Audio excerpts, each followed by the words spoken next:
everyone, and welcome back to the Museum Show and Tell Show. I'm your host for this week, Nicole from the Penetanguishene Museum, along with Jan. Say hi, Jan. Hi. And then Genevieve from the Huronia Museum. Unfortunately, Mark couldn't come today. He's the new director at Huronia Museum, but hopefully he'll be starting next week. So we still are on our theme, which is welcoming artifacts, and maybe he'll watch this episode before he starts next week. So Genevieve, you're the one that sort of came up with the theme, or I guess Nahani did, but so if you want to come and show us what your artifact is. Sure. Okay. This is very exciting for me. I mean, not personally, but it's just very interesting. I have a banner. It's a World War I fabric banner. Welcome home banner. Wow. Wow, that is neat. Banner likely greeted this fella right here. This is Lieutenant Thomas John Rutherford. He was not actually from Huronia, but a little further west of here from Grey County. He was active in the 147th Battalion, and he continued his career actually in the military, although he was a farmer, but he continued on until the Second World War, and he did a lot of training with the young men. He did end up overseas, but he did not fight. Anyway, so welcoming soldiers home was a really important cultural act during and after the war. Some families celebrated quietly.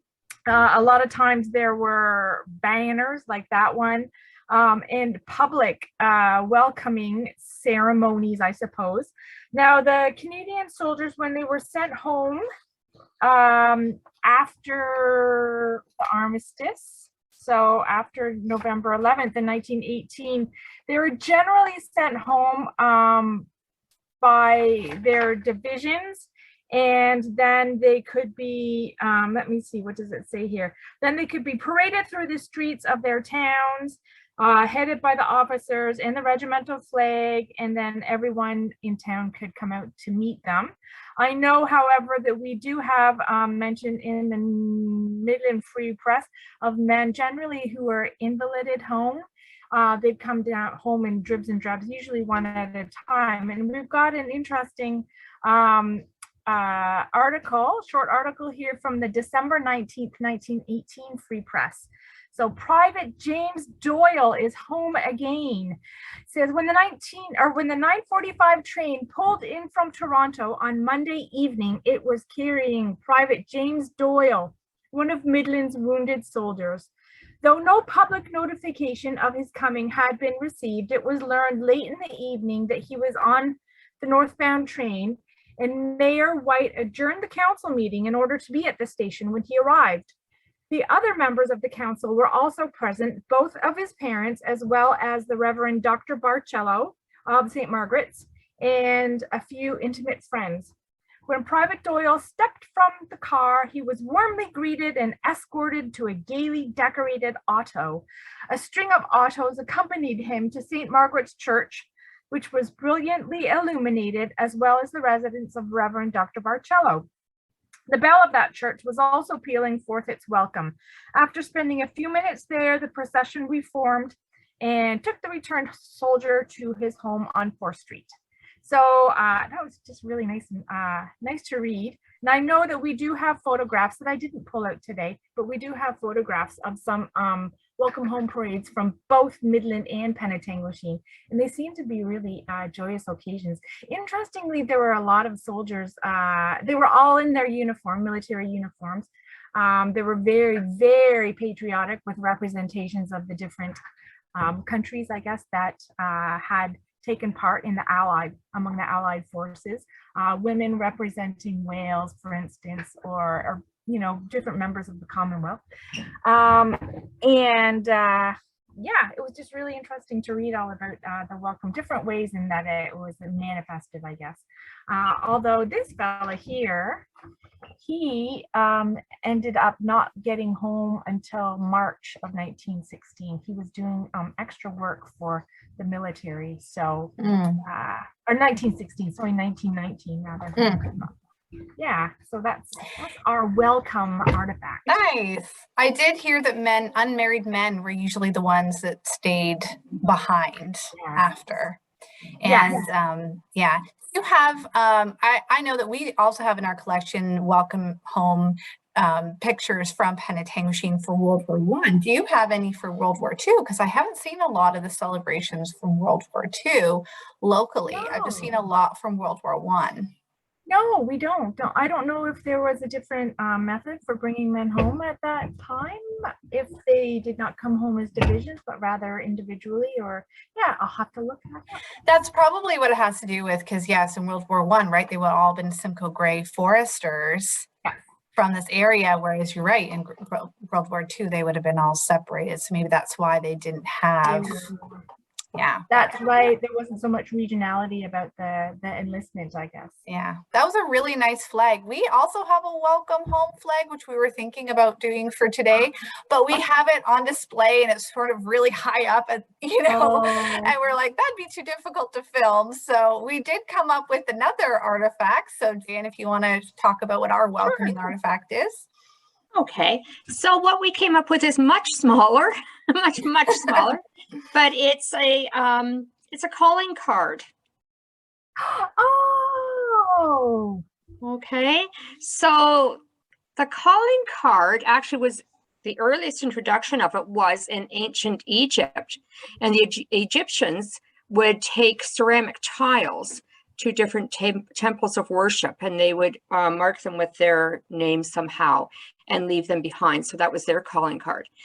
And then we next see them in France during the 18th century, but they're very plain, white, and just handwritten.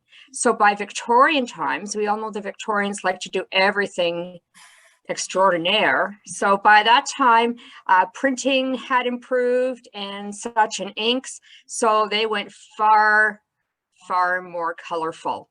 And if we're just extremely careful with this one, this is actually a gentleman's calling card. And I always kind of thought about the women having it, but you can see the name inside. It's Robert Campbell's. And calling cards or visiting cards became essential for the people of high fashion or high status, particularly during the Victorian times. And leaving a card at a home where you had dinner was a sign of appreciation. So also you could take one as a visiting card. They're also known as visiting cards.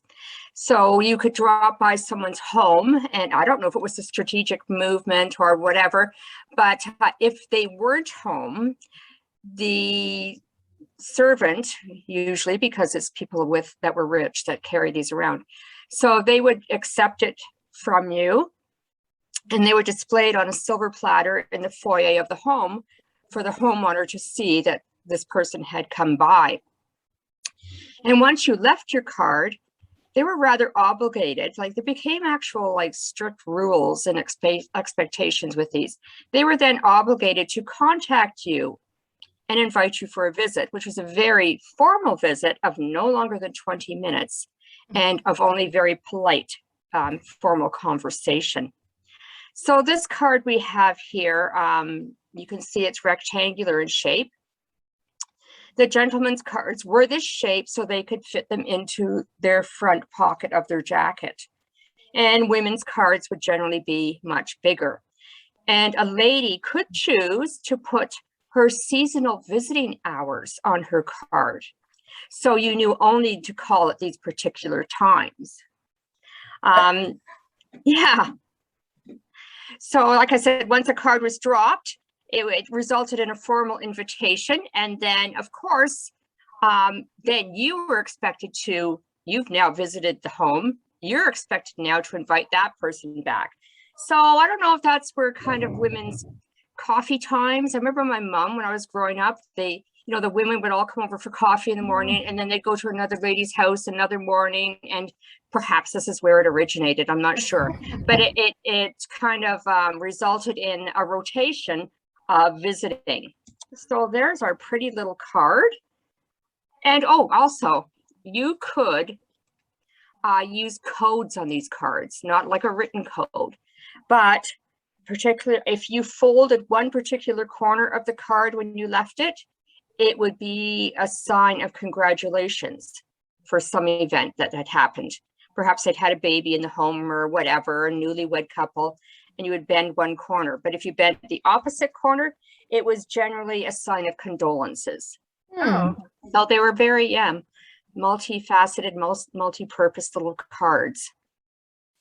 Anyway, yeah. funny that card is not masculine at all. No, Although it's not, is Robert it? Campbell's name in it, but it's a very Yeah, that's what I thought trendy too. looking, Yes. but yeah. Well, maybe it was a courting card so that he was trying to catch the eye of the lady at the house. And if they're looking, because we have a couple of, you know, visitor cards in our collection that are very plain. Yes. Very, very Yes. plain. Yeah. So Yeah. maybe that was, if you had it on that Could silver be. platter, you know, you're looking at all these things, you're going to pick up the one that's quite colorful to That's true and look at, pretty. maybe. Yes, because there is hands that are holding, and there's a dove of peace, and the lettering says true happiness be thine. So perhaps you're right, Nicole. Perhaps he was trying to swoon someone or whatever. Yeah. We're just making up stories now about Yeah. Not even Valentine's, gosh. yeah. And also, like, as you collected them in your foyer on your little silver platter, the ones, the cards with the most social status or the richest people would somehow manage to filter their way and stay at the top. So when people came visiting at your home, they would see that this very person of high status had been in your home. So it was a way to kind of show off who had visited you as well. Yeah, okay, very good. All right, so our theme for next week kind of goes in line with what you showed off today, Genevieve, because we were thinking next week is Remembrance Day. So we thought it'd be good for us to have, you know, something that relates to a veteran in our area for next week for our show and tell. So what do you think of that theme? That sounds like fun.